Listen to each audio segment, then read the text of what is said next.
अब समय हो गया है श्रीमद् भगवद गीता यथारूप के एकादश श्लोक का। तो चलिए प्रारंभ करते हैं। हरे कृष्णा राधे राधे।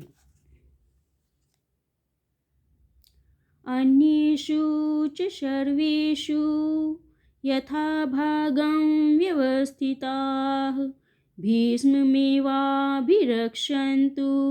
भवन्तः सर्व एव हि। अर्थात अतएव सैन्य व्यूह में अपने अपने मोर्चों पर खड़े रहकर आप सभी भीष्म पितामह की पूरी सहायता दे। इस श्लोक का अर्थ यही है। अब इसका तात्पर्य जानते हैं। यहाँ पर दुर्योधन कह रहा है कि भीष्म पितामह के शौर्य की प्रशंसा करने के बाद दुर्योधन ने सोचा कि कहीं अन्य योद्धा यह न समझ लें कि उन्हें कम महत्व दिया जा रहा है। अतः दुर्योधन ने अपनी सहज कूटनीतिक ढंग से स्थिति संभालने के उद्देश्य से उपयुक्त शब्द कहे। कहने का तात्पर्य यह है कि दुर्योधन ने यह सोचकर कि दूसरे योद्धा यह न सोच ले कि वह उनको कम महत्व दे रहा है, उनको कम पूछ रहा है, तो इसलिए उनके शौर्य की प्रशंसा की। उसने बलपूर्वक कहा कि भीष्मदेव निस्संदेह महानतम योद्धा हैं, किंतु अब वे वृद्ध हो चुके हैं। अतः प्रत्येक सैनिक को चाहिए कि चारों ओर से उनकी सुरक्षा का विशेष ध्यान रखे। हो सकता है कि वे किसी एक दिशा में युद्ध करने में लग जाएं और शत्रु व्यस्तता का लाभ उठा ले। अतः यह आवश्यक है कि अन्य योद्धा मोर्चों पर अपनी अपनी स्थिति पर अडिग रहें और शत्रु को व्यूह न तोड़ने दें। तो यहाँ पर व्यूह रचना के विषय में बातें हो रही हैं कि व्यूह को किस प्रकार से तोड़ा जाएगा और किस प्रकार से व्यूह को तोड़ना चाहिए। तो यहाँ पर दुर्योधन सभी योद्धाओं की प्रशंसा करते हुए उनसे कह रहा है कि भीष्म पितामह निसंदेह एक महान योद्धा है, किंतु वे क्या हैं? वे वृद्ध हैं, वो बूढ़े हो चुके हैं। इसलिए सभी योद्धाओं को उनकी सुरक्षा का ध्यान देना है और अपने अपने मोर्चे पर खड़े रहना है ताकि व्यूह रचना तोड़ने में सहायता हो सके।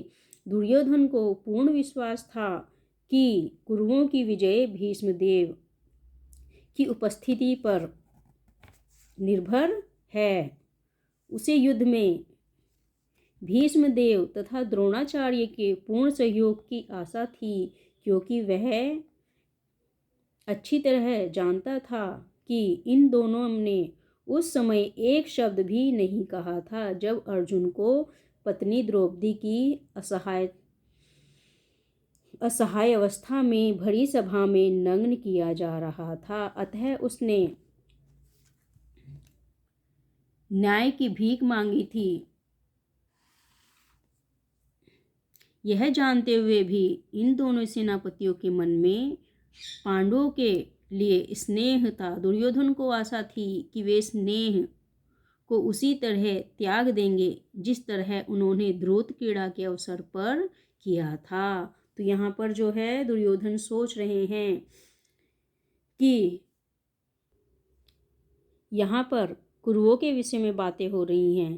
तो दुर्योधन को यह पता था कि जब धूत क्रीड़ा में उन्होंने द्रौपदी को परेशान किया था, उसको आवश्यकता थी सहायता की, तो उन्होंने उसकी सहायता नहीं की। इसीलिए दुर्योधन यह जानता था कि ये सेनापतियों के मन में पांडवों के प्रति स्नेह तो था, किंतु वे उसकी सहायता नहीं करेंगे, उसी प्रकार से उस सहायता को त्याग देंगे जिस प्रकार से उन्होंने धूत क्रीड़ा के अवसर पर उनकी सहायता नहीं की थी। इसलिए दुर्योधन यह सोच रहा था कि कुरु उसी की सहायता करेंगे, पांडवों की नहीं करेंगे, भले ही उनके मन में पांडवों के प्रति स्नेह का भाव हो। आशा करती हूँ इस श्लोक का अर्थ आपको समझ में आया हो और पसंद आया हो। यदि पसंद आया तो मेरे चैनल को सब्सक्राइब कीजिए, लाइक और शेयर कीजिए ताकि आगे के पार्ट भी आपको मिलते रहें। राधे राधे। हरे कृष्णा हरे कृष्णा।